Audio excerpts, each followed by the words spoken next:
সালাম আলাইকুম। আমি শাহাদাত হোসেন বুট্টু। প্রিয় নবম শ্রেণীর শিক্ষার্থীরা, বাস্তব সংখ্যা পার্ট 2 নিয়ে তোমাদের সামনে হাজির হয়েছি।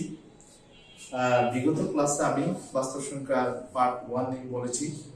এখন হচ্ছে আমি বলবো দশমিক ভগ্নাংশ সংখ্যা থেকে।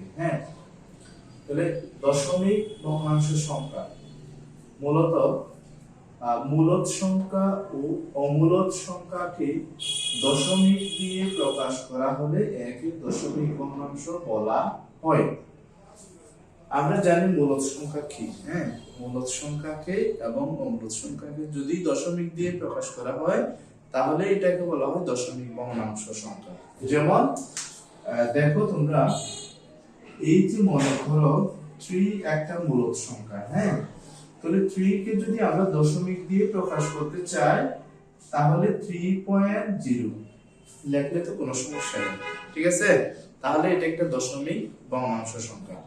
আবার যেমন √3 একটা অমূলদ সংখ্যা, এটা মূলদ সংখ্যা, এটা অমূলদ সংখ্যা। তো এটাকে যদি দশমিক দিয়ে প্রকাশ করতে চাই তখন আমি ক্যালকুলেটরের সাহায্যে এটার মান বের করলে বের হবে 1.732। ঠিক আছে?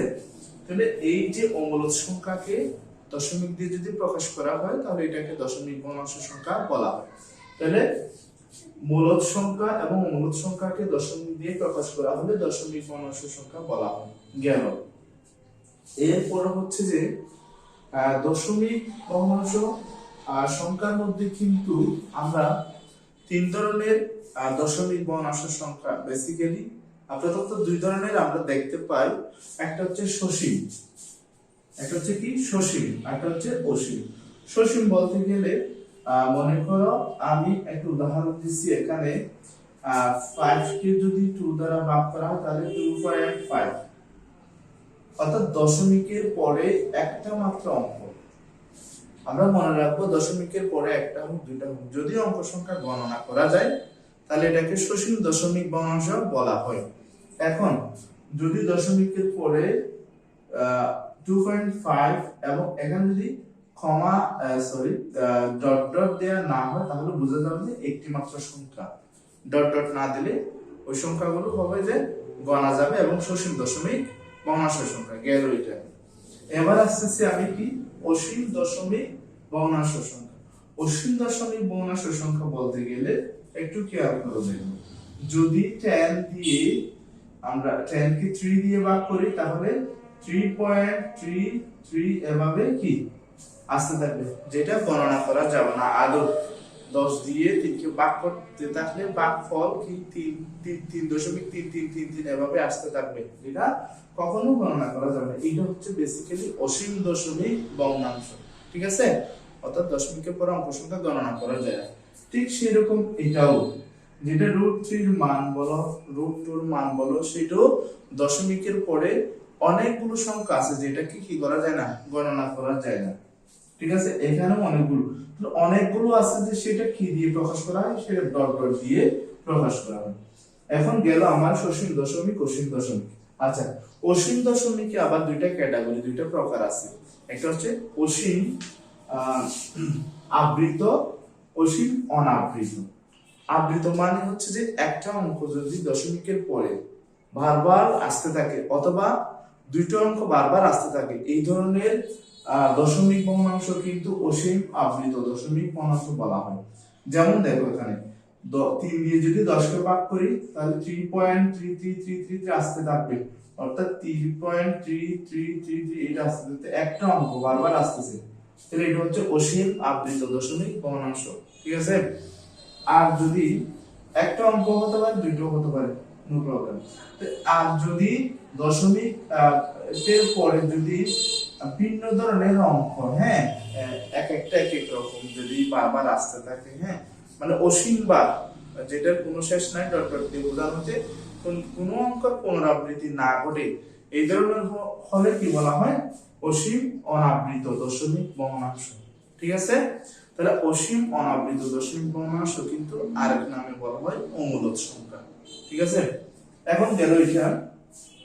এখন আমি বলবো তোমাদেরকে বাস্তব সংখ্যা। বেসিক্যালি এই চ্যাপ্টারটা হচ্ছে বাস্তব সংখ্যা। এই বাস্তব সংখ্যা এখনই হচ্ছে আমি সংজ্ঞাটা তোমাদের সামনে তুলে ধরবো। সেটা হচ্ছে কি, সকল মূলদ সংখ্যা ও মূলদ সংখ্যাকে বাস্তব সংখ্যা বলা হয়। কি কি সংখ্যাকে? সকল মূলদ সংখ্যা ও মূলদ সংখ্যাকে বাস্তব সংখ্যা বলা হয়। এক কথায় প্রায় সকল সংখ্যাকে আমরা বাস্তব সংখ্যা বলতে পারি। যদি কেউ তোমাকে বাস্তব সংখ্যার এক্সাম্পল দিতে বলে, তখন তুমি বললে যে 2, এটাও বাস্তব সংখ্যা, -2 বললেও বাস্তব সংখ্যা, 1.5 এটাও বাস্তব। মানে এক কথায় যে কোনো সংখ্যায়, আমরা জানি যে কি সংখ্যা বাস্তব সংখ্যা, যে কোনো সংখ্যাকে আমরা বাস্তব সংখ্যা বলতে পারবো, সেটা ধনাত্মক হোক, ঋণাত্মক হোক, ঋণাত্মক হোক। হ্যাঁ, ঠিক আছে। তাহলে এই সংখ্যাটা তোমরা মনে রাখবে, সকল মূলদ সংখ্যা ও মূলদ সংখ্যাকে বাস্তব সংখ্যা বলা হয়। দেখো না, এই যে এটা পূর্ণ সংখ্যা, আসলে এই যে এটা ভগ্নাংশ সংখ্যা, সকল সংখ্যা এসে গেছে, এটা মূলদ সংখ্যা, ঠিক আছে। এটা সসীম দশমিক ভগ্নাংশ, এটা অসীম দশমিক, কিছু হচ্ছে মনাবৃত দশমিক ভগ্নাংশ, সবগুলোই কিন্তু বাস্তব সংখ্যার উদাহরণ, অর্থাৎ সবগুলোকে বাস্তব সংখ্যা বলা হয়। এবার আসতেছি আমি বাস্তব সংখ্যার মধ্যে, এরপরে তোমাদের বইতে আছে কি সিরিয়াল বাই আমি আলোচনা করতেছি ধনাত্মক সংখ্যা, ঋণাত্মক সংখ্যা, অঋণাত্মক সংখ্যা। ধনাত্মক সংখ্যা হচ্ছে মূলত শূন্য থেকে বড়, ঠিক আছে। শূন্য থেকে বড় সকল বাস্তব সংখ্যাকে কিন্তু ধনাত্মক সংখ্যা বলা হয়। শূন্য থেকে বড় বলতে গেলে কি বোঝায়? 1 ও বোঝায়, 1.3 ও বোঝায়, হ্যাঁ, 2.4 ও বোঝায়, যে কোনো নাম্বার।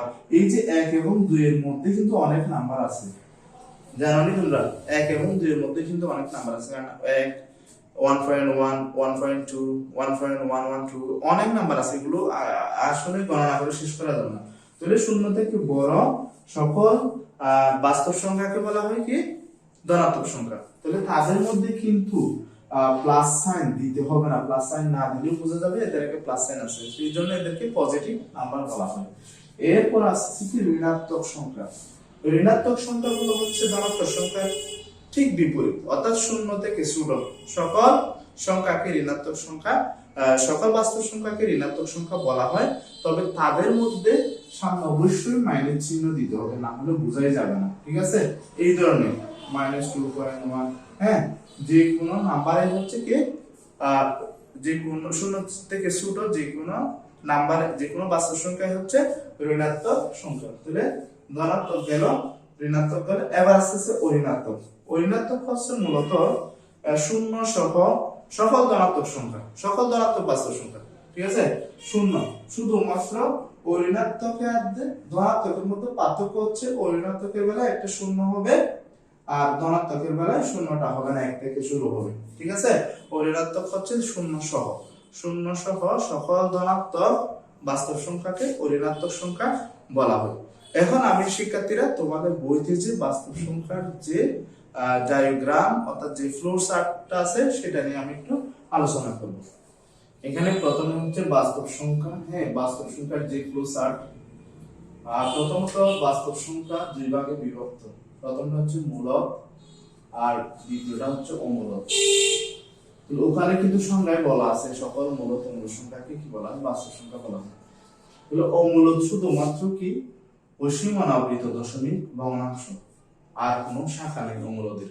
অসীম অনাবৃত দশমিক ভগ্নাংশ বলতে এটাই বোঝাচ্ছে, মনে করো আমরা যদি রুট 3 এর মান বের করি 1.732 সামথিং, এটাই অসীম অনাবৃত দশমিক ভগ্নাংশ। দিলে প্রথমটা হচ্ছে মূলদ বাস্তব সংখ্যা, দ্বিতীয়টা হচ্ছে অমূলদ। তো অমূলদে আর কোনো কি নাই? শাখা নাই, এটাই শেষ, অসীম অনাবৃত দশমিক ভগ্নাংশ, বাস এনাফ। তারপর হচ্ছে মূলদ। মূলদের মধ্যে কিন্তু দুইটা অংশ, প্রথমত দুইটা অংশ, একটা হচ্ছে পূর্ণ, একটা হচ্ছে ভগ্নাংশ। দেখো, প্রথমটা হচ্ছে পূর্ণ অংশ, তারপরটা হচ্ছে কি ভগ্নাংশ অংশ। আচ্ছা, আমি একটা বিশ্লেষণ করি। ভগ্নাংশ অংশ, ভগ্নাংশের মধ্যে আমরা জানি দুই ধরনের ভগ্নাংশ, একটা হচ্ছে সাধারণ ভগ্নাংশ, একটা হচ্ছে দশমিক ভগ্নাংশ, ঠিক আছে। তাহলে সাধারণ ভগ্নাংশ এখন বলি আমি। সাধারণ ভগ্নাংশ আবার দুই ধরনের, আমরা জানি প্রকৃত এবং অপ্রকৃত। অর্থাৎ যে ভগ্নাংশের লব ছোট হর বড় তাকে বলা হয় প্রকৃত ভগ্নাংশ। যেমন এটা একটা প্রকৃত ভগ্নাংশ, ঠিক আছে। যদি অপ্রকৃত বলি তাহলে কি হবে? লব বড় হবে, হর ছোট হবে। তাহলে সাধারণ ভগ্নাংশ দুই ধরনের, প্রকৃত অপ্রকৃত। আবার অপ্রকৃত ভগ্নাংশ থেকে মিশ্র ভগ্নাংশ তৈরি করা যায়। মিশ্র ভগ্নাংশ বলতে গেলে আমরা বুঝি কি, তোমার একটা পূর্ণ সংখ্যা থাকবে তার সাথে একটা প্রকৃত ভগ্নাংশ থাকবে, ঠিক আছে, এইরকম একটা পূর্ণ সংখ্যা তার সাথে একটা প্রকৃত ভগ্নাংশ থাকবে, এটা হচ্ছে মিশ্র ভগ্নাংশ। তাহলে আমার সাধারণ ভগ্নাংশ থেকে একটা পার্ট চলে গেল, এটা হচ্ছে সাধারণ ভগ্নাংশ, ঠিক আছে। এবার আসি আমি কি দশমিক ভগ্নাংশের ক্ষেত্রে। দশমিক ভগ্নাংশের ক্ষেত্রে সসীম এবং অসীম আবৃত, ঠিক আছে, অসীম আবৃত। সসীম আমরা তো জানি দশমিক বিন্দুর পরে অঙ্ক সংখ্যা যদি গণা যায় তাহলে এটা কি সসীম, সসীম দশমিক ভগ্নাংশ। মনে করো এইটা 2.5, এটা কি সসীম দশমিক ভগ্নাংশ, ঠিক আছে। আবার আবৃত, অসীম আবৃত মানে আগেই বলছিলাম আমি, অসীম আবৃত মানে দশমিক বিন্দুর পরে একটা সংখ্যা কি বারবার আসতে থাকে। এখানে কিন্তু আবৃত বোঝানোর জন্য একটি চিহ্ন দিয়ে দেয়, যেমন 3 যদি বারবার আসে তাহলে একটা দিন দিয়ে আমরা এই চিহ্ন ফোঁটাটা দিয়ে দিই, এটাকে পৌনঃপুনিক বলা হয়। তাহলে কি মানে বোঝা যাবে যে 3 বারবার আসতেছে, তাহলে এটা হচ্ছে যে কি অসীম আবৃত। অসীম আবৃত কিন্তু অমূলদে পড়ে গেছে, এটা বলার দরকার নেই, ঠিক আছে। তাহলে আমার ভগ্নাংশ পার্ট ক্লিয়ার, ভগ্নাংশ পার্ট আমার ক্লিয়ার, দুই পার্ট সাধারণ এবং দশমিক ভগ্নাংশ অবশ্যই আমার ক্লিয়ার। এখন হচ্ছে মূলদের একটা অংশ আমার ক্লিয়ার, এখন মূলদের বাকি অংশটা হচ্ছে পূর্ণ সংখ্যার অংশ, ঠিক আছে। তাহলে পূর্ণ সংখ্যার মধ্যে প্রথমত আছে যে কি ধনাত্মক সংখ্যা এবং শূন্য ঋণাত্মক সংখ্যা। আমরা জানি শূন্যকে ঋণাত্মক বলা হয়, তাহলে এখানে বলা হয় নাই, লেখি নাই আর বইতে যেভাবে দিছি। তাহলে ধনাত্মক সংখ্যা, শূন্য ও ঋণাত্মক সংখ্যা। এখন দেখো ধনাত্মক সংখ্যার মধ্যে আবার কি আছে, আমি প্রিভিয়াসলি বলেছিলাম ধনাত্মক সংখ্যা হচ্ছে সেই সকল বাস্তব সংখ্যা যারা শূন্য থেকে বড়, ঠিক আছে। তাহলে ধনাত্মক সংখ্যার মধ্যে কিন্তু আবার তিনটা ভাগ দেখা যাচ্ছে, একটা হচ্ছে মৌলিক, আর হচ্ছে যৌগিক। এক কোনোভাবে মৌলিকও নয় যৌগিকও নয়, এক শুধু ধনাত্মক সংখ্যা, ধনাত্মক সংখ্যার ক্যাটাগরিতেই এক, এটা মৌলিকও বলা যাবে না যৌগিকও বলা যাবে না। তাহলে ধনাত্মক সংখ্যা 3 ক্যাটাগরি, একটা মৌলিক, একটা যৌগিক। আমরা জানি মৌলিক হচ্ছে মনে করো 2, কেন 2 কে 2 এবং 1 ছাড়া আর কোনো সংখ্যা দিয়ে পাচ্ছে না, সেই জন্য 2 হচ্ছে মৌলিক সংখ্যা, এগুলো আমি আগে ক্লাসে বলছি। আর যৌগিক সংখ্যা মনে করো 12, কারণ 12 অনেকগুলো গুণনীয়ক আছে, অর্থাৎ 12 অনেক সংখ্যা দিয়ে ভাগ করা যায়, সেজন্য 12 যৌগিক সংখ্যা। তাহলে পূর্ণ সংখ্যার একটা অংশ হচ্ছে ধনাত্মক সংখ্যা, আমি বিশ্লেষণ করলাম গেল। এবার একটা হচ্ছে কি পূর্ণ সংখ্যার মধ্যে শূন্য, তারপর একটা হচ্ছে ঋণাত্মক। ঋণাত্মক সংখ্যা আমরা জানি শূন্য থেকে ছোট, -1 -2 অথবা -1.2, এই ধরনের সংখ্যাগুলোকে কিন্তু ঋণাত্মক সংখ্যা বলা হয়। তাহলে আমার টোটালি এই যে বাস্তব সংখ্যার যে ফ্লো চার্ট, এটা আমি টোটালি বিশ্লেষণ করলাম। এখন দেখো তোমাদের বইতে কিন্তু এটা দ্বিতীয় পৃষ্ঠায়, তোমাদের বইতে কিন্তু এইরকম কিছু কাজ দেওয়া আছে, যেমন এটা 3/4, এটা কোথায় পড়বে একটু খেয়াল করে দেখো। এটা লাস্ট ডেস্টিনেশন। লাস্ট ডেস্টিনেশন কি, যদি কেউ তোমাকে প্রশ্ন করে, হ্যাঁ তোমার বাড়িটা কোথায়, তুমি যদি বাংলাদেশ বলো এটাও কি হবে না, রং হবে না, ঠিক আছে। তুমি যদি বাংলাদেশ বলো অথবা তুমি যদি বলো যে চট্টগ্রাম বিভাগ, এটাও রং হবে না। তুমি যদি আরো স্পেসিফিকলি বলো কক্সবাজার জেলায়, এটাও রং হবে না। তুমি যদি আরো স্পেসিফিকলি বলতে চাও তাহলে কি বলতে হবে, কক্সবাজার জেলায় আমার বাড়ি হচ্ছে টেকপাড়ায়, ঠিক আছে। এটাই হচ্ছে বেস্ট, একদম একুরেট তোমার ডেস্টিনেশন, ঠিক তো গ্রুপ। এই যদি আমি 3/4 কে যদি এই ফ্লো চার্টের মাধ্যমে আইডেন্টিফাই করতে চাই, হ্যাঁ এটা তো আমরা জানি অবশ্যই এটা কি সংখ্যা, বাস্তব সংখ্যা। তাহলে বাস্তব সংখ্যা বললেই তো এটা হবে না, তাহলে এটাতে আমরা মূলদ সংখ্যা বললেই হবে না, এটা ভগ্নাংশ ক্যাটাগরিতে চলে যাচ্ছে। ভালো করে খেয়াল করো, ভগ্নাংশ ক্যাটাগরিতে চলে যাচ্ছে। এখন এটাকে ভগ্নাংশ বললাম, ঠিক আছে, আরো রাইট হবে যে এটা কি বলে, সাধারণ ভগ্নাংশ বলে, এই ক্যাটাগরিতে যাচ্ছে না এটা, ঠিক আছে। সাধারণ ভগ্নাংশ বলে আরো রাইট হবে যে কি এটা কি, যেহেতু লব বড় ছোট, সরি লব ছোট হওয়ার বড়, সেজন্য এটা কি প্রকৃততে চলে যাচ্ছে। তাহলে এইটা হচ্ছে লাস্ট ডেস্টিনেশন হচ্ছে প্রকৃত ভগ্নাংশ। ওই যে বলছিলাম কক্সবাজার টেকপাড়া, ঠিক তদ্রুপ, ঠিক আছে। তাহলে এভাবেই কি হচ্ছে, আমরা এই সংখ্যাগুলো কোথায় পড়তেছে আমরা এভাবে পাশে লিখে দেব, এটা হচ্ছে প্রকৃত ভগ্নাংশ, ঠিক আছে। এভাবে আইডেন্টিফাই করে আমরা কাজটা ক্লিয়ার করব। আর ধন্যবাদ সবাইকে। আমার চ্যানেলে যদি নতুন হয়ে থাকো আমার চ্যানেলটা সাবস্ক্রাইব করবা এবং বেল বাটন অন করে পরবর্তী ভিডিওর জন্য আমার পাশে